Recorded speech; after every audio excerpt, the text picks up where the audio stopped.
അസ്സലാമു അലൈക്കും എല്ലാ കൂട്ടുകാർക്കും നമ്മളെ പുതിയൊരു വീഡിയോയിലേക്ക് സ്വാഗതം. എല്ലാവർക്കും സുഖമാണെന്ന് വിശ്വസിക്കുകയാണ്. അൽഹംദുലില്ലാ നമ്മളൊക്കെ സുഖമായിട്ട് ഇരിക്കാട്ടോ, കുഴപ്പമൊന്നുമില്ല.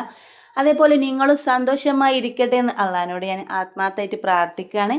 അപ്പോൾ മക്കളെ, കുറേ ദിവസമായില്ലേ നമ്മൾ വീഡിയോസും കാര്യങ്ങളൊക്കെ ആയിട്ട് വന്നിട്ട്. അപ്പോൾ ഇന്ന് അടിപൊളി ഒരു വീഡിയോ ആണ്. നമ്മൾ കുറേ സംഭവങ്ങൾ ഉൾപ്പെടുത്തിയ ഒരു ദിവസത്തെ ഫുൾ വീഡിയോസ് ഉണ്ട് കേട്ടോ. അതിൽ കണ്ടമാനം ഓർഡറുണ്ട്, ഒരു ഒഴിവില്ലാത്ത ദിവസേനി. അപ്പോൾ നിങ്ങൾ ആദ്യമായിട്ട് നമ്മളെ വീഡിയോസ് കാണുന്ന നമ്മളെ പുതിയ കൂട്ടുകാരെങ്കിലും ഉണ്ടെങ്കിൽ ചാനലൊക്കെ ഒന്ന് സബ്സ്ക്രൈബ് ചെയ്തെങ്ങാണ്ട് സപ്പോർട്ട് ചെയ്യുക. പിന്നെ നിങ്ങൾ ലൈക്ക് ചെയ്യണം കേട്ടോ. ലൈക്ക് ചെയ്തെങ്ങാണ്ട് നിങ്ങൾ കണ്ടു തുടങ്ങണം. നിങ്ങൾ ഓരോരുത്തരെയും ലൈക്കിന് അത്ര മൂല്യമില്ലതുകൊണ്ടാട്ടെ ഞങ്ങളോട് ആദ്യം തന്നെ ലൈക്ക് ചെയ്യാൻ പറയുന്നത്. അപ്പോൾ നിങ്ങൾ ഒരാൾ ലൈക്ക് ചെയ്താൽ നമ്മളെ യൂട്യൂബ് നമ്മളെ വീഡിയോനെ ഇങ്ങനെ മുന്നോട്ട് ഓരോരുത്തരിലേക്കും എത്തിച്ചു കൊടുക്കും. അതുകൊണ്ടാണ് നിങ്ങളോട് ലൈക്ക് ചെയ്യാൻ പറയുന്നത്. അപ്പോൾ പുതിയ കൂട്ടുകാരുണ്ടെങ്കിൽ സബ്സ്ക്രൈബ് ചെയ്യുക. സബ്സ്ക്രൈബ് ചെയ്തുകൊണ്ട് നമ്മളെ ബെല്ലൈക്കനൊക്കെ ഒന്ന് ക്ലിക്ക് ചെയ്ത് വെക്കുക. എന്നാലുള്ള നമ്മൾ പുതിയ വീഡിയോസൊക്കെ ഇടുമ്പോൾ നിങ്ങൾക്ക് നോട്ടിഫിക്കേഷൻ ലഭിക്കും കേട്ടോ. അപ്പോൾ മക്കളെ, കുറേ ദിവസമായി പറഞ്ഞാൽ നമ്മളൊരു ആഴ്ചയല്ല മാസം ആയി എന്നൊക്കെ തോന്നുന്നുണ്ട്. എനിക്ക് വീഡിയോ ഇട്ടിട്ട് കുറേ ദിവസമായിക്കണല്ലോ എന്തായാലും. അപ്പോൾ അൽഹംദുലില്ലാ നമ്മളെ വീട്ടിൽ മാഷാല്ലാ പുതിയ വിശേഷങ്ങളൊക്കെ ഉണ്ടായിക്കണേ. അപ്പോൾ അതിൻ്റേതായിട്ടുള്ള കുറച്ച് തിരക്കുകളും കാര്യങ്ങളും ടെൻഷനിലും ആണ് ഞാൻ വീഡിയോ ഇടാതെ വൈകിയത്. അപ്പോൾ കുറേ ആൾക്കാർ നമ്മളെ വിളിച്ചിട്ട് ചോദിച്ചു എന്താണ് വീഡിയോ ഇടാത്തത്. കുറേ ആൾക്കാർ കുറേ ദിവസം ക്ഷമിച്ചിരിക്കണം കേട്ടോ. വാട്സപ്പിലൊക്കെ ഇതാക്കി. പിന്നെ കോൺടാക്റ്റ് നമ്പർ ഇല്ലൊക്കെ ചോദിച്ചു എന്താ മോളെ വീഡിയോ ഇടാത്തത്, എന്തെങ്കിലുമൊക്കെ ഒരു വീഡിയോ ചെറിയൊരു വീഡിയോ ആയിട്ട് വാ എന്നൊക്കെ പറഞ്ഞാൽ നമ്മൾ അത്രയും സ്നേഹിക്കുന്ന ഒരുപാട് ആളുകളുണ്ട് കേട്ടോ. അപ്പോൾ ഓലൊക്കെ പറഞ്ഞപ്പോൾ ഞാൻ പറഞ്ഞു എനിക്ക് അതിനൊന്നൊരു മൂഡില്ല, ഞാനൊരു എന്താ ഒരു ക്ലിയർ കിട്ടണില്ല എനിക്ക് എന്നൊക്കെ പറഞ്ഞപ്പോൾ സാരില്ല, ചെറിയ വീഡിയോസ് എന്തെങ്കിലും ഇട്ടിട്ട് വാ, ഞങ്ങൾ കുറച്ച് ആളുകൾ എൻ്റെ വീഡിയോ പ്രതീക്ഷിക്കുന്ന കുറച്ച് ആളുകളുണ്ട് എന്നൊക്കെ. അത്രയും നല്ല നമ്മൾ അത്രയും സ്നേഹിക്കുന്ന കുറേ പേരുണ്ട്. നമുക്ക് യൂട്യൂബിൽ നിന്ന് ഒരുപാട് ആളുകളെ കിട്ടിയാണ്. ഇപ്പോൾ നമ്മളെ നാട്ടുകാരും നമ്മളെ അയൽവാസികളും എല്ലാം കാണുന്നുണ്ടാകും. പക്ഷേ അതിലുപരി ഇപ്പോൾ നമ്മളെ മലപ്പുറം ജില്ലയിലല്ലാത്ത വേറെ ജില്ലകളിലുള്ള ഒരുപാട് ആളുകൾ നമ്മൾക്ക് കോണ്ടാക്റ്റും സുഹൃത്തുക്കളുണ്ട്. അപ്പോൾ അവരൊക്കെ വിളിച്ചിട്ട് ഇങ്ങനെ പറയും അങ്ങനെ പെട്ടെന്ന് ഇങ്ങനെ നിർത്തല്ലേ വീഡിയോസ് ഇടും. പക്ഷേ ഞാൻ നിർത്തിയതൊന്നല്ല കേട്ടോ. ഞാനിത് നിർത്തണം വിചാരിച്ചങ്ങാണ്ട് വീഡിയോ ഇടാതെ നിന്നതല്ല. അതങ്ങനെ നിന്നപ്പോൾ അങ്ങനെ നിന്ന് അങ്ങനെ പോയി, അത്രേ ഉള്ളൂ. അപ്പോൾ എന്താ വെച്ചാൽ മോൾക്ക് കല്യാണം ഉണ്ട് ഇനി. അപ്പോൾ കല്യാണം എന്ന് പറയുന്നത് ഒരു ആഴ്ച കൊണ്ടാണ് എല്ലാ സംഭവങ്ങളും നടന്നത്. അപ്പോൾ ഉളപ്പിച്ച് ഇവിടെ ഇല്ല. അപ്പോൾ എല്ലാത്തിനും നമ്മളതിൻ്റെ ആങ്ങളില്ല. അപ്പോൾ എല്ലാം പാടെ നമ്മൾ തന്നെ ആക്കി അയച്ചിട്ടുണ്ടായിരുന്നു. അതൊക്കെ ഒരു ആഴ്ച കൊണ്ടാണ് ഉണ്ടായിരിക്കുന്നത്. അപ്പോൾ കാണാൻ വരലും അതേപോലെ അന്വേഷണം എൻഗേജ്മെൻറ്റും നിക്കാഹും നിശ്ചയമൊക്കെ ഒരാഴ്ച കൊണ്ട് കഴിഞ്ഞു. ഒരു തിങ്കളാഴ്ച കണ്ട് അടുത്ത തിങ്കളാഴ്ച ആയപ്പോൾ എല്ലാ പരിപാടിയും കഴിഞ്ഞു. അപ്പോൾ അതിൻ്റേതായിട്ടുള്ള കുറച്ച് പ്രയാസങ്ങളും ബുദ്ധിമുട്ടുകളൊക്കെ നമുക്ക് മാനസികമായിട്ടുണ്ടാകുമല്ലോ. നമ്മളെ ഒരു ഇത് നടക്കുമ്പോൾ ടെൻഷൻ, പിന്നെ അത് കഴിഞ്ഞിട്ടുള്ള പരാതികൾ വേറെ ഉണ്ടാകുമല്ലോ. അപ്പോൾ അതിലൊക്കെ ഭയങ്കര ടെൻഷനായിങ്ങണ്ട് ആരെങ്കിലും എന്തെങ്കിലും പറഞ്ഞാൽ പെട്ടെന്ന് ടെൻഷൻ കയറുന്ന ഒരാളാണ് കേട്ടോ ഞാൻ. നിങ്ങൾ കാണുന്ന പോലെ ഒന്നല്ല. ആരെങ്കിലും എന്തെങ്കിലും ഒന്ന് ചെറുതായിട്ട് എന്തെങ്കിലും ഒന്ന് പറഞ്ഞാൽ മതി. അപ്പോൾ പിന്നെ അതിന്മേൽ ടെൻഷൻ കയറിയിട്ട് നമ്മളിങ്ങോട്ട് ആലോചിക്കും കേട്ടോ. പിന്നെ കുറച്ച് സമയം കഴിയുമ്പോൾ അത് പെട്ടെന്ന് വിടും. പക്ഷേ നമുക്ക് ആലോചിക്കാനൊന്നും ടൈമില്ല നമ്മളെ ഈ കാറ്ററിങ്ങിൻ്റെ ഇതിൻ്റെ ഇടയിൽ. അപ്പോൾ ഞാൻ കുറച്ച് ദിവസം ഇത് നിർത്തിന് കേട്ടോ. അതിൻ്റേതായിട്ടുള്ള ആ തിരക്കിൽ ഞാൻ കുറച്ച് ദിവസം, അതും കുറച്ച് 5 ദിവസമൊക്കെ ഉള്ള ആകത് പരിപാടി നിർത്തിയിട്ട്. അല്ലാത്ത എല്ലാ ദിവസവും നമ്മൾ പരിപാടികൾ കൊടുക്കുക, സ്ഥിരം കൊടുക്കുന്നിടത്തൊക്കെ കൊടുത്തിരിക്കണം. നമ്മൾ ഓർഡറുകളൊന്നും നഷ്ടപ്പെടുത്തിയിട്ടൊന്നുമില്ല. പക്ഷേ എന്താ പറയുക, ഇതിനൊരു ഒഴിവ് കിട്ടിയിട്ടില്ല കേട്ടോ വീഡിയോ ഇടാൻ. പിന്നെ രണ്ടാമത്തെ മോള് 10ാം ക്ലാസ്സിലാണ്. അപ്പോൾ ഒക്കെ പഠിക്കാനും ഇതിനൊക്കെ ഉണ്ടാകും. അപ്പോഴും ഈ എൻ്റെ ഈ ഫോണാണ് ഉപയോഗിക്കുക. അങ്ങനെ ഒരു ചെറിയ ബുദ്ധിമുട്ടുണ്ട്. അതുകൊണ്ടാണ് ഒന്നാമത് കേട്ടോ ഞാൻ എൻ്റെ എല്ലാ പണികളും കഴിഞ്ഞാണ്ട് വീഡിയോ ഒന്ന് എഡിറ്റ് ചെയ്യാതെ വീഡിയോ എടുക്കട്ടെ വിചാരിക്കുമ്പോൾ ഓളെ കയ്യിലേക്കാരും പോകണം. അപ്പോൾ അത് നമ്മൾ പഠിക്കണ ബുദ്ധിമുട്ടിക്കണ്ടെന്ന് വിചാരിച്ചിട്ടാണ്. അപ്പോൾ എൻ്റെ ഫോൺ എടുക്കൂല കേട്ടോ. ഈ ഫോൺ തന്നെ ഉള്ളു എടുക്കുക. എൻ്റെ ഫോൺ ഒഴിഞ്ഞാടെ കിടക്കുകയാണ്, അത് എടുത്താൽ മതി. പക്ഷേ ഓരോരുത്തർക്കും ഓരോരോ ഇഷ്ടമല്ലേ. അപ്പോൾ അങ്ങനെയൊക്കെയാണ് കേട്ടോ കാര്യങ്ങൾ. അപ്പോൾ മക്കളെ കുറേ കാലമായി കേട്ടോ ഗോതമ്പത്തിൻ്റെ ഇതൊക്കെ ഉണ്ടാക്കിയിട്ട് ഗോതമ്പ് ചോറൊക്കെ കുത്തിയിട്ട് ഉരലിലൊക്കെ കുത്തിയിട്ട് ഉണ്ടാക്കണ ഗോതമ്പ് ചോറുണ്ടല്ലോ, അതാണത്. നമ്മൾ മിക്സിയിലൊന്ന് കറക്കിയിട്ട് ഉണ്ടാക്കിയ ഗോതമ്പ് ചോറ് നന്നായിട്ട് അടുപ്പത്ത് വെച്ച് വെന്ത് അലിഞ്ഞ ഗോതമ്പ് ചോറാണ് കേട്ടോ. എന്ത് വെച്ചാലും നമ്മളെ മക്കൾക്ക് ഗോതമ്പ് ചോറൊന്നും പറ്റില്ല കേട്ടോ. മക്കളിൻ്റെ ഒരു ഇഷ്ടത്തിന് വേണ്ടി ഉണ്ടാക്കിയത്. ഇനി അപ്പോൾ നമുക്ക് ഒരുപാട് ഉണ്ണിയപ്പം കൊടുക്കാനുണ്ട് കേട്ടോ ഇന്ന്. അപ്പോൾ ഞാൻ അതിന് അരിയൊക്കെ വെള്ളത്തിലിട്ട് കുതിർത്തി വെച്ചിന് രാത്രിയിൽ. അപ്പോൾ രാവിലെ അർജൻറ്റുള്ള കടികളാണ് കൊടുത്തേക്കുന്നതൊന്ന് മാവൊന്ന് കൂട്ടി വെക്കാമെന്ന് വിചാരിച്ചിട്ടാണ് കേട്ടോ ഞാൻ അതിനൊരുങ്ങുന്നത്. അതിൻ്റെ ഇടയിൽ നമ്മൾ പത്തിരിയൊക്കെ പൊരിച്ചെടുക്കണമുണ്ട് കേട്ടോ. അപ്പോൾ ശർക്കരപ്പാനി റെഡി ആവാൻ വേണ്ടിയിട്ട് വേഗം ഞാൻ ശർക്കര ഉരുക്കാൻ വേണ്ടിയാണ്ട് വെച്ചേക്കാണ്. അപ്പോൾ അതൊക്കെ സെറ്റായി വരുമ്പോഴത്തേന് ഞാൻ അരി വെള്ളത്തിലിട്ടത് കുറച്ച് ഇങ്ങനെ അരച്ചെടുക്കുന്നുണ്ട് കേട്ടോ അവിടെ. അപ്പോൾ നമുക്ക് 400 ഉണ്ണിയപ്പം വേണം കേട്ടോ. അപ്പോൾ അത് ആ കലത്തപ്പൊക്കെ റെഡി ആയിക്കണ്. അതിൻ്റെ ഇടയിൽ ഞാൻ ഉണ്ണിയപ്പത്തിന് മാവ് കൂട്ടുന്നുണ്ട്. അപ്പോൾ ഒരു കറക്റ്റ് ഒരു 400 എത്ര മാവ് വേണമെന്ന് അറിയാൻ വേണ്ടിയിട്ട് ഞാൻ ആദ്യം ഈ ഒരു പാത്രത്തിലാണ് കേട്ടോ അളന്നെടുക്കുന്നത്. ഈ പാത്രത്തിൽ ഏകദേശം എത്ര ഉണ്ണിയപ്പം ഇതിൽ നിറച്ച് മാവ് ഉണ്ടായാൽ എത്ര ഉണ്ടാകുമെന്ന് എനിക്കൊരു ഇതുണ്ട്, ഒരു കണക്കൂട്ടലുണ്ട്. അപ്പോൾ ഞാൻ അങ്ങനെ ആ പാത്രത്തിലാണ് ഉണ്ണിയപ്പം ഇതിൻ്റെ മാവ് കൂട്ടണത്. എന്നിട്ട് വലിയൊരു ചെമ്പക്ക് ഒഴിച്ചു കൊടുക്കുകയാണ് കേട്ടോ. അപ്പോൾ ബാലൻസ് വന്ന അരിയും കൂടി ഞാനൊന്ന് കഴുകിയിട്ട് ഒന്നും കൂടി കഴുകിയിട്ട് നമ്മൾ അരച്ചിട്ട് പിന്നെ ഇങ്ങനെ കൈ കൊണ്ട് എടുക്കുമ്പോൾ ആ പൊടി ഇങ്ങനെ ആയിട്ട് പിന്നെ ഒരു ഊറൽ പോലെ കേട്ടോ. അപ്പോൾ ഒന്നും കൂടി കഴുകിയിട്ട് ഒന്നും കൂടി ഒന്ന് അരച്ചെടുക്കുകയാണ് നമ്മൾ ഉണ്ണിയപ്പത്തിൻ്റെ മാവ്. അപ്പോൾ പിന്നെ ഞാൻ രണ്ടാമതും അതേപോലെ ആ പാത്രത്തിൽ മാവ് കൂട്ടിയിട്ട് ഇതേപോലെ ഇതിലേക്ക് ഒഴിച്ച് കൊടുക്കുകയാണ്.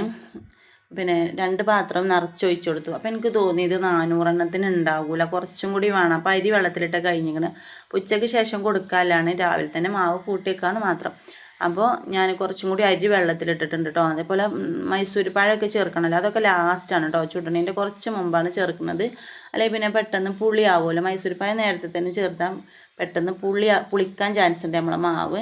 അപ്പോൾ അത് ചൂടാൻ നേരത്തെ ചേർത്ത് കൊടുത്താൽ മതി, നേരത്തെ മാവ് കൂട്ടുകയാണെങ്കിൽ കേട്ടോ. അപ്പോൾ നേരത്തെ വെറും അരിയും ശർക്കരയും അരച്ച് വെച്ചാൽ യാതൊരു കുഴപ്പമില്ല. പഴമൊക്കെ ലാസ്റ്റ് ചേർത്ത് കൊടുത്താൽ മതി. അപ്പോൾ നമ്മൾ പത്തിരി ചുടലൊക്കെ കഴിഞ്ഞ് ചോറും വെന്തിക്കണേ. പിന്നെ സ്കൂൾക്ക് മാഷ്മാർക്കുള്ള കടി പഴംപൊരിയാണ്.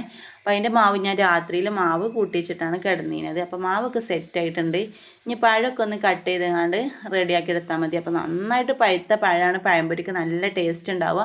അപ്പോൾ അത് അങ്ങനെ ഒരു പഴുത്തിട്ടൊന്നും ഇല്ല കേട്ടോ. അതിന് കുറച്ച് പഴുപ്പ് ചില പഴത്തിന് കമ്മിയാണ്, എന്നാൽ ചില പഴം പാകത്തിന് പഴുത്തും ചെയ്തിരിക്കണേ. അപ്പോൾ അതൊക്കെ ഒന്ന് റെഡിയാക്കി എടുക്കണം. അപ്പോൾ അതൊന്ന് അതിൻ്റെ ഇടയിൽ കാണിച്ചതാണ്. നമ്മൾ സ്ഥിരം കൊടുക്കണ പൂവട ഉണ്ടല്ലോ, സ്കൂൾക്കില്ല പൂവടല്ല, കടയിൽ കൊടുക്കണ സ്ഥിരം ഉള്ള പൂവട, അതും കൂടി ഒന്ന് ഉണ്ടാക്കിയെടുക്കാനുണ്ട്. അപ്പോൾ ആ പൂവടയൊക്കെ റെഡിയാക്കിക്കണം. നമ്മൾ അച്ചിലിട്ട് കണ്ടോ ഒന്ന് കട്ട് ചെയ്തെടുക്കാനുണ്ട് കേട്ടോ. അപ്പോൾ പൂവടയൊക്കെ ഞാൻ പെട്ടെന്ന് ഇങ്ങനെ അച്ചാക്കി റെഡിയാക്കി എടുക്കുന്നുണ്ട് കേട്ടോ. അപ്പോൾ നമ്മളെ വീഡിയോ സ്പീഡാക്കി വിട്ടതാണ്, കുറേ സമയങ്ങളെ കണ്ട് ബോറടിപ്പിക്കണ്ടാവും വിചാരിച്ചിട്ടാണ്. അപ്പോൾ ഇൻഷാല്ലാ നമ്മളെ നമ്മളെ മോളെ എൻഗേജ്മെൻറ്റിൻ്റെ വീഡിയോ ഒരു ഷോർട്ടാക്കി ഇട്ടേ. നിങ്ങൾ ആരൊക്കെ കണ്ടത് എനിക്കറിയില്ല കേട്ടോ. അപ്പോൾ ഞാൻ ചെറിയൊരു വീഡിയോസ് ആക്കി ഇൻഷാല്ലാ അത് ഇടാൻ വിചാരിച്ചിരിക്കുന്നത്. അതേപോലെ നമ്മളെ നിക്കാഹ് വീഡിയോ ഒക്കെ ഉണ്ട് കേട്ടോ. അപ്പോൾ അതൊക്കെ എഡിറ്റ് ചെയ്യാൻ ഒരുപാട് പണിയുണ്ട് കേട്ടോ മക്കളെ. ഒക്കെ വീഡിയോസ് അതിലെതിരായിട്ട് അതൊക്കെ ഒന്ന് ക്ലിയറായി ലെവലാക്കി കൊണ്ടിട്ടുണ്ടെങ്കിൽ ഒരുപാട് പണിയുണ്ട്. അപ്പോൾ അതാണ് ഞാൻ ആദ്യം അത് ഇടാത്തത്. പിന്നെ എല്ലാവരും കാറ്ററിങ് കാണാനാണ് ആഗ്രഹിക്കുന്നതെന്ന് എനിക്കറിയാം. അപ്പോൾ അതിൻ്റെ കൂട്ടത്തിൽ നമ്മളെ ഇഷ്ടപ്പെടുന്ന ആൾക്കാർക്ക് വിവരങ്ങൾ അറിയിക്കണമല്ലോ. അപ്പോൾ അതിന് ഞാൻ എന്തായാലും നമ്മളെ വീഡിയോസ് ഇടാൻ ഇൻഷാല്ലാ. വീഡിയോസ് അന്ന് നമുക്ക് തിരക്കായതുകൊണ്ട് വീഡിയോ അധികം എടുക്കാനൊന്നും പറ്റിയിട്ടില്ല. കുറച്ച് അവിടെ ഇല്ല കുറച്ച് വീഡിയോസ് തന്നെ ഉള്ളൂ കേട്ടോ എൻ്റെ കയ്യിലുള്ളത്. അപ്പോൾ നമ്മളതൊക്കെ ഒരു ദിവസം ഇടാമെന്ന് വിചാരിച്ചിരിക്കണം. അപ്പോൾ അത് ആ പഴംപൊരിൻ്റെ മാവൊക്കെ ഒന്ന് അടിച്ചെടുത്തിക്കണം കേട്ടോ. രാത്രിയിൽ അടിച്ചതാണ്. അപ്പോൾ ഞാൻ അത് ചെറിയൊരു പാത്രത്തിലേന് അത് വേറൊരു പാത്രത്തേക്ക് ആക്കിയാണ് കുറച്ചും കൂടി പൊടി ഇട്ടിട്ട് നന്നായിട്ട് മിക്സാക്കി എടുക്കുകയാണ് കേട്ടോ അതിൽ. അപ്പോൾ നമ്മൾ പഴംപൊരി എപ്പോഴും മാവ് അടിക്കുമ്പോൾ നന്നായിട്ട് കൈ വെച്ചിട്ട് ഇങ്ങനെ അടിച്ചു കൊടുക്കണം കേട്ടോ, അപ്പോഴുള്ളൂ. അല്ലെങ്കിൽ ഇങ്ങനെ നമ്മളെ മാവിൽ ഇങ്ങനെ ഒരു പിന്നെ ഉരുണ്ട മണികൾ ഉണ്ടാവും കേട്ടോ ചിലപ്പോൾ. അപ്പോൾ തന്നെ ചുടുമ്പോഴൊക്കെ കേട്ടോ. ഇങ്ങനെ മാവ് കൂട്ടി വെച്ചാൽ പിന്നെ അങ്ങനെ ഇതൊന്നും ഉണ്ടാവില്ല. കുറച്ച് സമയം വെച്ചാൽ അതൊക്കെ താനയിൽ അലിഞ്ഞു പോകട്ടോ. അങ്ങനെ എന്തെങ്കിലും പൊടി നനയാത്തതൊക്കെ ഉണ്ടെങ്കിൽ. അപ്പോൾ ചില പഴമൊക്കെ അത്യാവശ്യം വലിപ്പമുണ്ട്, ചിലത് തീരെ വലിപ്പമല്ല കേട്ടോ. പഴത്തിന് അത്യാവശ്യം വില ഉണ്ടേനും, എന്നാലും മൈസൂർ പഴത്തിനാണെങ്കിലും ഭയങ്കര ടൈറ്റ്. നേന്ത്രപ്പഴത്തിന് പിന്നെ ടൈറ്റൊന്നുമില്ല, പക്ഷെ ഭയങ്കര വിലയാണ്. പക്ഷെ നന്നായിട്ട് പഴുത്തതിനും കിട്ടേണ്ടത്, അപ്പോഴാണ് പഴംപൊരി ടേസ്റ്റ് ഉണ്ടാകും. അതൊരു പാകത പഴുപ്പായിട്ടുള്ളൂ കേട്ടോ. ചില പഴം പഴുത്തു ചെയ്തിരിക്കണേ, ചിലത് പിന്നെ ചിലയിടത്തൊക്കെ പച്ച കളർ ഉണ്ട് കേട്ടോ. അപ്പോൾ എന്തായാലും 3 പീസാക്കി എടുക്കണുണ്ട്, 4 പീസൊന്നും ആക്കണില്ല. നമ്മൾ അത്യാവശ്യം കുറച്ച് കട്ടിയിൽ തന്നെയാണ് കേട്ടോ പഴംപൊരി, പറ്റ നൈസാക്കി എടുക്കണമെന്നില്ല. അപ്പോൾ ഇനി പഴമൊക്കെ ഒന്ന് കട്ട് ചെയ്തെടുത്തിട്ട് നമ്മൾ ചട്ടിയൊക്കെ എണ്ണയൊക്കെ അടുപ്പത്ത് വെച്ച് നന്നായിട്ട് ചൂടായി വന്നിരിക്കണേ. അപ്പോൾ ഞാൻ അതിൽ കൊണ്ടുപോയിട്ട് നമ്മളിങ്ങനെ പൊരിച്ചെടുക്കാനുണ്ട് കേട്ടോ പഴംപൊരി. അപ്പോൾ അതാ നമ്മൾ ട്രേക്ക് മൊത്തത്തിൽ നമ്മളെ പഴമൊക്കെ കട്ട് ചെയ്ത് റെഡിയാക്കി വെച്ചിരിക്കണം. ഒക്കെ നല്ല കറക്റ്റ് റെഡിയാക്കി വെച്ചിരിക്കണം കേട്ടോ. നമ്മൾ മാവിൽ മുക്കുന്നു പൊരിക്കുന്നു. അപ്പോൾ അടുപ്പത്ത് തന്നെയാണ് കേട്ടോ. നമ്മൾ ഹൈ സ്പീഡിന്മത്തെ ഗ്യാസ് കഴിഞ്ഞിരിക്കണം, ബുക്ക് ചെയ്തിരിക്കണം, ഇനി കിട്ടിയിട്ട് വേണം. അപ്പോൾ അടുപ്പത്ത് തന്നെയാണ്. അപ്പോൾ ഗ്യാസും ഉണ്ടാക്കുമ്പോൾ പിന്നെ അമ്മ തന്നെ കാര്യം, അടുപ്പത്താകുമ്പോൾ പിന്നെ അങ്ങനെ. അപ്പോൾ ഏതായാലും പത്തിരി പൊരിച്ച് അത്യാവശ്യം ചൂടുണ്ടാവും കേട്ടോ അടുപ്പിന്, കുറേ തീയാത്തണമല്ലോ. പഴംപൊരിക്ക് പിന്നെ അത്ര തന്നെയാണ് വേണ്ട, പെട്ടെന്ന് റെഡി ആയി കിട്ടും. പത്തിരി വേകാൻ തന്നെയാണ് നമുക്ക് ഇഷ്ടം പോലെ സമയം വേണ്ടതും ഇഷ്ടം പോലെ വിറക് വേണ്ടതൊക്കെ കേട്ടോ. അപ്പോൾ ഇതാ പഴംപൊരിയൊക്കെ നന്നായിട്ട് പിന്നെ വീർത്ത് വരുന്നുണ്ട് കേട്ടോ. നല്ല അടിപൊളി പഴംപൊരിയാണ്, വല്ലാതെ എണ്ണയൊന്നും കുടിക്കാത്ത അടിപൊളി പഴംപൊരി ആവുന്നുണ്ട്. അപ്പോൾ നമ്മളെ പഴംപൊരി റെസിപ്പി ഇനി ഇത് കണ്ട് ആരെങ്കിലും നമ്മളോട് ചോദിക്കും. അപ്പോൾ നമ്മളെ സംരംഭക ചാനലുണ്ട് കേട്ടോ മക്കളെ പഴംപൊരി. അത് അത്യാവശ്യം ആളുകൾ കണ്ടല്ലോ കയറിയിരിക്കണം കേട്ടോ നമ്മളെ വീഡിയോ. പിന്നെ സംരംഭക ചാനൽ നമ്മളെ സെക്കൻഡ് ചാനലിലാണ് പഴംപൊരിൻ്റെ സെപ്പറേറ്റ് വീഡിയോ നമ്മൾ കൊടുത്തിട്ടുള്ളത്. അതിൽ നമ്മളെ എല്ലാത്തിൻ്റെയും വീഡിയോ കൊടുത്തിരിക്കണം കേട്ടോ. പുതിയതായിട്ട് കാണുന്ന ഏതെങ്കിലും കൂട്ടുകാരുണ്ടെങ്കിൽ ഓലോടാണ് ഞാൻ പറയുന്നത്. അതിൽ നമ്മളെ കൽത്തപ്പത്തിൻ്റെ സെപ്പറേറ്റ്, പൂവടൻ്റെ സെപ്പറേറ്റ് എല്ലാം വേറെ വേറെ ആക്കിയാണ്ട് നമ്മളതിൽ ഇട്ടിരിക്കണം. എല്ലാവരും സംശയവും മാറും കേട്ടോ. നമ്മളെന്ന് കണ്ടാലും ഓരോരുത്തർ ചോദിക്കും പിന്നെ പല സംശയങ്ങളും അയക്കാറ് കേട്ടോ. ഉണ്ടാക്കുമ്പോൾ ശരിയാവണില്ല, കട്ടിയാവുകയാണ് എന്നൊക്കെ പറഞ്ഞാൽ കമൻറ്റൊക്കെ കണ്ടീന് കേട്ടോ. പത്തിരി, പൊരിച്ച പത്തിരി. അപ്പോൾ പച്ചരിപ്പൊടി വെച്ചിട്ടാണ്, പച്ചരി റേഷൻ കടയിലത്തെ പച്ചരി വെച്ചിട്ട് ഏത് പച്ചരിയാണെങ്കിലും പൊടിച്ചിട്ട് അതിൻ്റെ പൊടിയായ യാതൊരു കുഴപ്പമില്ല കേട്ടോ. അങ്ങനെ കട്ടിയൊന്നും വരില്ല. മൈദ ചേർത്താൽ മതി. മൈദ ചേർത്തിട്ട് നന്നായിട്ട് വാട്ടിയെടുത്താൽ നമ്മളെ പത്തിരിക്കൊരു കുഴപ്പം ഉണ്ടാവില്ല. പിന്നെ കട്ടി ഉണ്ടെങ്കിൽ പിന്നെ കട്ടി കുറച്ച് പരത്തിയെടുത്താലും മതി. ഇനി പരത്തിനോടത്താണോ എന്താണെന്ന് അറിയില്ലല്ലോ. നമ്മൾ കട്ടി ഉണ്ടെന്നുള്ളതിൽ പോലും പറഞ്ഞിട്ട് കമൻറ്റിൽ. അപ്പോൾ പിന്നെ കനം കുറച്ച് പരത്തിയെടുത്താലും മതി, കുഴപ്പമൊന്നും ഉണ്ടാവില്ല. അപ്പോൾ ഇതൊക്കെ നമ്മളെ പഴംപൊരിയൊക്കെ ഉഷാറായിട്ട് വന്നിക്കണം കേട്ടോ. ഇനി അടുത്ത ട്രിപ്പ് നമുക്ക് പൊരിച്ചെടുക്കണം. ഇതിന് വേറൊരു പാത്രത്തേക്ക് നമുക്ക് മാറ്റി കൊടുക്കാനുണ്ട്. അപ്പോൾ കുറച്ച് സമയം എണ്ണ ഒന്ന് പോവട്ടെ വിചാരിച്ച് വെച്ചതാണ്. അപ്പോൾ മൊത്തത്തിൽ ചുട്ടെടുത്തിക്കണം കേട്ടോ. പിന്നെ നമ്മൾ ചുടുന്ന വീഡിയോ ഒന്നും എടുത്തിട്ടില്ല. മൊത്തത്തിൽ ചുട്ട് നമ്മളെ ട്രേയിൽ ഫുള്ള് പഴംപൊരിയാണ്. ഇനി ഇത് പാക്ക് ചെയ്ത് കൊടുക്കണം കേട്ടോ. സ്കൂൾക്ക് വണ്ടി വരുവാനയക്കണ്. അപ്പോൾ രാവിലെ ഒരു പടയാണ് കേട്ടോ സ്കൂളിൽ പോകുമ്പോഴത്തേന്. അപ്പോൾ ഇന്ന് പിന്നെ രാവിലെ നമ്മൾ ഗോതമ്പ് ചോറൊക്കെ വെച്ചതുകൊണ്ട് അതിൻ്റെ പണി ഒരുങ്ങി. തലേ ദിവസം തന്നെ അടുപ്പ് കഴിഞ്ഞപ്പോൾ വേവിച്ചിട്ട് ഞാൻ ഫ്രിഡ്ജിലേക്ക് വെച്ചിനി. പിന്നെ രാവിലെ എടുത്തിട്ട് തേങ്ങയൊക്കെ ഇതാക്കിങ്ങാണ്ട് തൂമിച്ചിങ്ങാണ്ട് നെയ്യിലൊക്കെ തൂമിച്ച് റെഡിയാക്കി വെച്ചതാണ് കേട്ടോ. അപ്പോൾ അത് മക്കളെ പിന്നെ സ്കൂളത്തെ കൊടുക്കലൊക്കെ കഴിഞ്ഞിട്ട് നമ്മൾ കൂട്ടാൻ ഉണ്ടാക്കുന്നത് മിക്സ്ഡ് ഉപ്പേരിയാണ് കേട്ടോ. ഒക്കെ കുറച്ച് വെച്ചിട്ടുണ്ടേനി. അപ്പോൾ അതൊക്കെയാണ് ചിലവായിട്ടത് മിക്സ് ആക്കിയാണ്ട് ഉപ്പേരി വെച്ചതാണ്. പിന്നെ മീൻ മസാല കൂട്ടി ഉണ്ടേനി, അതും പൊരിച്ചെടുത്തേക്കണേ. പിന്നെ അതൊക്കെ ക്ലീൻ ആക്കാനുണ്ട്. അടുക്കള ഫുള്ള് ക്ലീൻ ആക്കിയതിന് ശേഷം നമ്മൾ ഉണ്ണിയപ്പത്തേക്കില്ല മൈസൂർ പഴമാണ് ഇട്ടത്. ഇതും പാകത്തും മൈസൂർ പഴത്തിനൊക്കെ ഭയങ്കര ടൈറ്റ് കേട്ടോ. ഇവിടെ എവിടെയും കിട്ടാനില്ല. ഒരു കടയിൽ നിന്ന് പിന്നെ കുറേ അന്വേഷിച്ചിട്ട് കിട്ടിയതാണ് കേട്ടോ. അപ്പോൾ ശരിക്കും പഴുത്തിട്ടൊന്നുമില്ല. ഞാൻ കേസിലൊക്കെ കുറച്ച് നേരം കെട്ടിച്ചൊക്കെ നോക്കി. പക്ഷേ എന്നാലും അത് വെച്ചിട്ട് പഴത്തിന് പഴം തന്നെ വേണമല്ലോ. പക്ഷെ നല്ലോണം പഴുക്കണത് സംഭവം പഴുത്തിട്ടില്ല.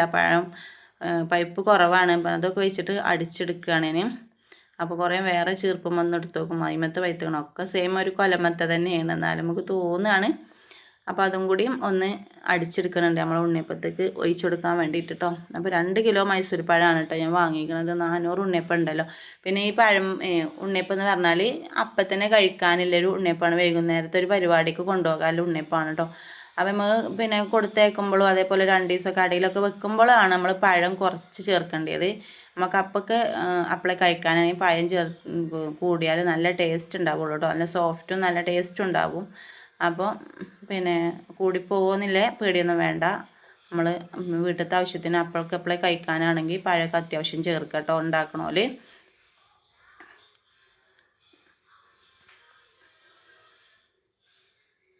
അപ്പോൾ ശരിക്കും പഴുക്കാത്തതുകൊണ്ട് അതിൻ്റെതായിട്ടുള്ളൊരു ഇതുണ്ട് കേട്ടോ. ശരിക്കും പഴം അടിച്ചാൽ വേറൊരു ഇതിലാണത് വരല്. അപ്പോൾ നല്ല ലൂസായിട്ട് കിട്ടിയില്ല. പിന്നെ ഞാൻ കുറച്ച് വെള്ളമൊക്കെ ഒഴിച്ചെങ്ങാണ്ട് ചിലത് വെള്ളമൊക്കെ ഒഴിച്ചെങ്ങാണ്ട് റെഡിയാക്കി എടുത്തിട്ടോ. ഇങ്ങനെ കട്ടായി പോകുന്നപ്പോൾ പിന്നെ അടുത്ത ട്രിപ്പിലൊക്കെ ഞാൻ പിന്നെ കുറച്ച് വെള്ളം ഒഴിച്ചിട്ടാണ് കേട്ടോ പഴം അരച്ചെടുത്തത്. അപ്പോൾ അതൊക്കെ മിക്സാക്കി അവിടെ റെഡിയാക്കി വെച്ചിരിക്കണ്. നമ്മൾ ചോറ് തിന്നാനുള്ള പരിപാടിയാണ് കേട്ടോ. അപ്പോൾ അതൊക്കെ പിന്നെ മീൻ പൊരിച്ചതും ഉണ്ട്. നമ്മളെ മിക്സ്ഡ് ഉപ്പേരി റെഡി ആയിക്കണേ. ഇനി സാമ്പാറുണ്ട് കേട്ടോ, കുറച്ച് സാമ്പാറുണ്ട്.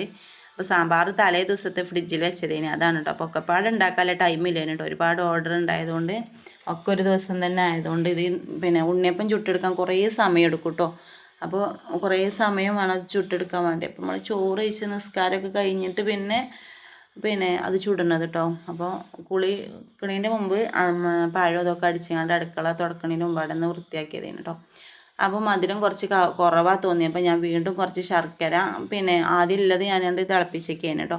പിന്നെ കുറച്ചും കൂടി ശർക്കര ഉരുക്കിയിട്ട് വെള്ളം കുറച്ചാക്കിയിട്ട് ഇങ്ങനെ പിന്നെ കട്ടിക്ക് ഇതിൻ്റെ മേലൊക്കെ ഒഴിച്ചെടുത്തപ്പോൾ പിന്നെ അവിടെ താന്ന് പോവാതെ ഇങ്ങനെ നിന്നപ്പോൾ ഞാനൊരു മാർബിൾ കേക്കിൻ്റെ ഡിസൈൻ ഇതുമ്പോൾ ഇങ്ങനെ വരച്ചതാണ് കേട്ടോ. പിന്നെ ഇങ്ങനെ ചിറ്റിച്ച് ഇങ്ങനെ ഒന്ന് വരച്ച് നോക്കിയതാണ്. നല്ല അതിൻ്റെ താന്ന് പോകണ തന്നെയല്ല, അപ്പോൾ വെറുതെ ഇങ്ങനെ ചെയ്ത് നോക്കിയതാണ്. അപ്പോൾ അതൊരു ഡിസൈൻ കേട്ടോ. നമ്മൾ ഉണ്ണിയപ്പം മാവ് ഇതിലേക്ക് പിന്നെ ഞാൻ കറുത്ത എള്ളും ചെറിയ ജീരകവും തേങ്ങ ഇട്ടുങ്ങാണ്ടാണ് കേട്ടോ ഇതാക്കിയത്. അതൊന്നും ഞാൻ പിന്നെ വീഡിയോ എടുത്തിട്ടില്ല. അതൊക്കെ ഇട്ട് മിക്സാക്കിയ പിന്നെ മാവ് തന്നെയാണ് നമ്മളെ മാവ്. അപ്പോൾ ഏകദേശം ഒരു പായസം വെച്ചത്ര വലിയ ചെമ്പിലുണ്ട് കേട്ടോ. പെട്ടെന്നൊരു ആളാണ് വന്ന് കണ്ടത്, ഇപ്പോൾ എന്താ പായസമോ തോന്നിട്ടോ. ഇങ്ങനെ കണ്ടാൽ ഇത്ര മാവ് കണ്ടപ്പോൾ ചോദിച്ചു ചെയ്തിരിക്കണം കേട്ടോ. പെട്ടെന്ന് ഒരാൾ അയൽവാസി വന്നപ്പോൾ എന്താ പായസമാണോ ചോദിച്ചു. പായസമല്ല മളെ, ഏതൊക്കെ പിന്നെ ചുട്ടെടുക്കാനുള്ള മാവാണ്, ഇത് ചുടാനാണ് ഇനി കുറേ സമയം നിൽക്കണം പറഞ്ഞത്.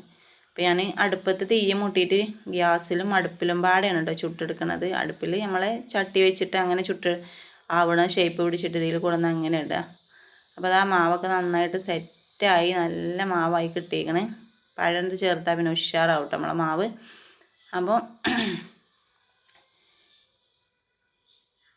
നമ്മളെ ഉണ്ണിയപ്പ റെസിപ്പി ഇനി ഫസ്റ്റ് കാണുമല്ലോ ചോദിക്കുകയാണെങ്കിൽ അതും നമ്മളെ സംരംഭക ചാനലിലുണ്ട് കേട്ടോ മക്കളെ. അപ്പോൾ ഇതാ ഗ്യാസ് ഒക്കെ തീയൊക്കെ കത്തിച്ചിരിക്കണമെങ്കിൽ നമ്മളത് ചുട്ടെടുക്കാനുള്ള പരിപാടിയാണ്. അപ്പോൾ ഇപ്പോഴൊക്കെ പിന്നെ അടുക്കള ക്ലീൻ ആക്കുന്ന പണി തന്നെ കാരണം എന്തെങ്കിലും ഒന്ന് ചെയ്താൽ പിന്നെ ആകെ പാത്രങ്ങൾ പെരക്കുമല്ലോ, പിന്നെ അത് റെഡിയാക്കുക അതന്നെ ഒരു പണിയേക്കാരം കേട്ടോ. അപ്പോൾ ഏതായാലും ഇപ്പോൾ ഒക്കെ ഒന്ന് ലെവലായിങ്ങാണ്ട് ഇനി ചുട്ടെടുക്കാൻ തന്നെ ഉള്ളൂ. അല്ലാത്ത പരിപാടിയും കുളിയും നിസ്കാരവും ഭക്ഷണം കഴിക്കലും എല്ലാം കഴിഞ്ഞ് ലാസ്റ്റാണ് കേട്ടോ ഇത് ചുടുന്നത്. വൈകുന്നേരം കൊടുക്കാമല്ലതേനി. അപ്പോൾ ഉണ്ണിയപ്പം ഞാനിതിലിങ്ങനെ ഷേപ്പ് പിടിച്ചതിന് ശേഷം ഒരു പാത്രത്തേക്ക് ഇട്ടിട്ട് നമ്മൾ പിന്നെ ചട്ടിയിൽ കൊണ്ടുപോയിങ്ങാണ്ട് വേവിച്ച് എന്നിട്ട് അടുത്ത ട്രിപ്പ് വീണ്ടും ഒഴിക്കുക. അപ്പോൾ ഞാൻ വേറൊരു ഉണ്ണിയപ്പം ചട്ടിയും കൂടി എൻ്റെ കയ്യിലുണ്ട്. നിങ്ങൾ കണ്ടിട്ടുണ്ടാവും ഞാൻ 2 എണ്ണമൊക്കെ ചട്ടിയിലൊക്കെ ചുടുന്നത് കുറേ ഉണ്ടാകുമ്പോൾ ആദ്യമൊക്കെ. അപ്പോൾ ഇന്ന് ഞാൻ ഒരു ചട്ടിയോളം അടുപ്പത്ത് വെച്ചിട്ട്, കാരണം ഇത് 2 എണ്ണത്തിലും പാടാകുമ്പോൾ ഇത് കഴിയൂല കേട്ടോ. ഒന്നത്തത് അപ്പോൾ ഇതിന് കരിഞ്ഞിട്ടുണ്ടാകും. അപ്പോൾ ഒന്നിലായിട്ട് അതിങ്ങനെ ഷേപ്പാക്കുക, അപ്പുറത്ത് ചട്ടിയിൽ കൊണ്ടുപോയിടുക, വീണ്ടും ഇവിടെ പിന്നെ ഒഴിക്കുക, അങ്ങനെയാണ് കേട്ടോ. മറ്റേത് ഈ ചട്ടിയിൽ പാർന്നത് ഇങ്ങനെ തിരിച്ചിടുമ്പോൾ അപ്പുറത്തെ ചട്ടിയത്തെ കരിഞ്ഞിട്ടുണ്ടാവും. അഥവാ തീ കുറച്ച് വെച്ചാൽ അതിൽ എണ്ണയും നല്ലോണം കുടിക്കും കേട്ടോ. തീ കത്തിയില്ലെങ്കിൽ ഉണ്ണിയപ്പത്തിലൊക്കെ നന്നായിട്ട് എണ്ണ കുടിക്കും. അപ്പോൾ അതുകൊണ്ട് ഞാൻ ഒരു ചട്ടിയിലാണ് കേട്ടോ നമ്മളിന്ന് ചുട്ടെടുക്കുന്നത്. അപ്പോൾ പിന്നെ മറിച്ചിടാനും ഇതിനൊക്കെ എളുപ്പമാണല്ലോ, ഒന്നൊക്കെ ശ്രദ്ധിച്ചാൽ മതിയല്ലോ. അപ്പോൾ ഇതിൽ ഒഴിച്ചുമ്പോഴത്തിന് ഇത് മറിച്ചിടുമ്പോഴത്തിന് അവിടെ നന്നായിട്ട് തീയത്തണമെങ്കിൽ അതിൽ കൊണ്ടുപോയിട്ട് കരി കേട്ടോ. അപ്പോൾ അതിങ്ങനെ ഓരോ ചട്ടിയിൽ ഇങ്ങനെ ഓരോന്ന് ഒഴിച്ചിരിക്കാൻ ടൈമും ഉണ്ടാവില്ല, കുറേ സമയം വേണേനും. അപ്പോൾ ഏതായാലും അങ്ങനെ അങ്ങോട്ടും ഇങ്ങോട്ടും ഓടി ഏതായാലും ഉണ്ണിയപ്പൊക്കെ ചൂട് കേട്ടോ. അപ്പോൾ ഇതാക്കണ് ചട്ടിയിൽ ഇങ്ങനെ ഇട്ടേക്കാണ്, വിറക് അവിടെ കത്തിച്ചിരിക്കണ്. അടുത്ത ട്രിപ്പ് വീണ്ടും ഒഴിച്ചു കൊടുക്കുന്നുണ്ട്.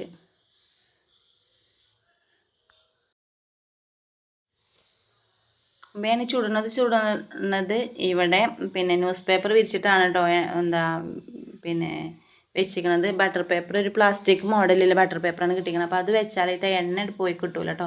അപ്പോൾ അതിൽ വെച്ചിട്ട് നമ്മൾ കൊടുക്കുമ്പോൾ നമ്മൾ ആ ബോക്സിൽ ആ ബട്ടർ പേപ്പർ ഇട്ടിട്ട് അങ്ങനെ കൊടുക്കാണ്ട് ചെയ്തത്. അപ്പോൾ ഇത് ഫസ്റ്റ് മറിച്ചിട്ടപ്പോൾ പിന്നെ ശരിക്കും ആവാത്തത് കൊണ്ട് അതുകൊണ്ട് ഒട്ടിപ്പിടിച്ചിട്ടോ. അപ്പോൾ ഒരു പിന്നെ ട്രിപ്പ് ഇവിടെ കൊണ്ടുവന്നിടുക, അടുത്ത ട്രിപ്പ് ഇതിൽ വയ്ക്കുക. അപ്പോൾ അടുത്ത ട്രിപ്പ് അപ്പുറത്തെ ചട്ടിയിലാക്കുക. അങ്ങനെയാണ് കേട്ടോ നമ്മൾ ഉണ്ണിയപ്പം ചുട്ടെടുക്കണത്. അപ്പോൾ ഇനി ന്യൂസ് പേപ്പറിൽ ഇത് ഇടാൻ പിന്നെ ഭക്ഷണ സാധനം ഇടുന്നത് നല്ലതൊന്നല്ല. നമ്മൾ ബട്ടർ പേപ്പറിൽ തന്നെയാണ് ചെയ്യൽ, നിങ്ങൾ കാണലുണ്ടാവും വീഡിയോ. അപ്പോൾ ഇത് ഒരുപാട് ഉണ്ടാകുമ്പോൾ നമുക്കൊരു എണ്ണം കിട്ടണമല്ലോ, എണ്ണി നോക്കണമല്ലോ. അപ്പോൾ വെറുതെ തിണ്ടിലിട്ടാലും ഒരു ബുദ്ധിമുട്ടല്ലേ. അല്ലെങ്കിൽ പിന്നെ വലിയ കൊട്ട എന്തെങ്കിലും വേണം. എല്ലാതൊക്കെ ചെറിയ പാത്രങ്ങളാണ്, അപ്പോൾ കുറേ പാത്രങ്ങൾ എടുക്കേണ്ടി വരും. അപ്പോൾ അതുകൊണ്ടാണ് നമ്മളെ തിണ്ടിൽ നിരത്തി ഫ്രഷായ തിണ്ടാണ്, നല്ല പിന്നെ വൃത്തിയാക്കിയ തിണ്ടാണ്. അപ്പോൾ അതിൽ ന്യൂസ് പേപ്പർ വിരിച്ചിട്ടാണ് ഇട്ടേക്കാണ് കേട്ടോ. അപ്പോൾ എണ്ണയൊക്കെ കുറച്ച് നല്ലോണം ഉറ്റിപ്പോയതിന് ശേഷം നമുക്ക് എണ്ണ വേണ്ടിയിട്ടാണ് ഇങ്ങനെ റെഡിയാക്കി വെച്ചിരിക്കുന്നത്. പിന്നെ നമ്മളിത് ബോക്സിലാക്കി കൊടുക്കാണ്ട് ചെയ്തത്. പിന്നെ ബോക്സിലാക്കുന്ന വീഡിയോ ഒന്നും എടുക്കാനൊന്നും പറ്റിയിട്ടില്ല കേട്ടോ. അപ്പോൾ പിന്നെ അർജൻറ്റായി, ഇത് ലാസ്റ്റ് ട്രിപ്പ് ചൂടലും കോള് വരല്ലോ കേട്ടോ. റെഡി ആയോ ചോദിച്ച് കോള് വന്നു. അപ്പോൾ പിന്നെ എനിക്ക് ബോക്സിലാക്കാൻ ആക്കിയപ്പോഴൊന്ന് വീഡിയോ എടുക്കാനൊക്കെ മറന്നു പോയിട്ടുണ്ട്. അപ്പോൾ അത് അർജൻറ്റിൽ 3 മണിക്കൂർ പിടിച്ചിരിക്കണം കേട്ടോ. ഞാനിതിങ്ങനെ ചുട്ടെടുത്തപ്പോൾ 2:45-3 മണിക്കൂറിൻ്റെ അടുത്തേക്കണം.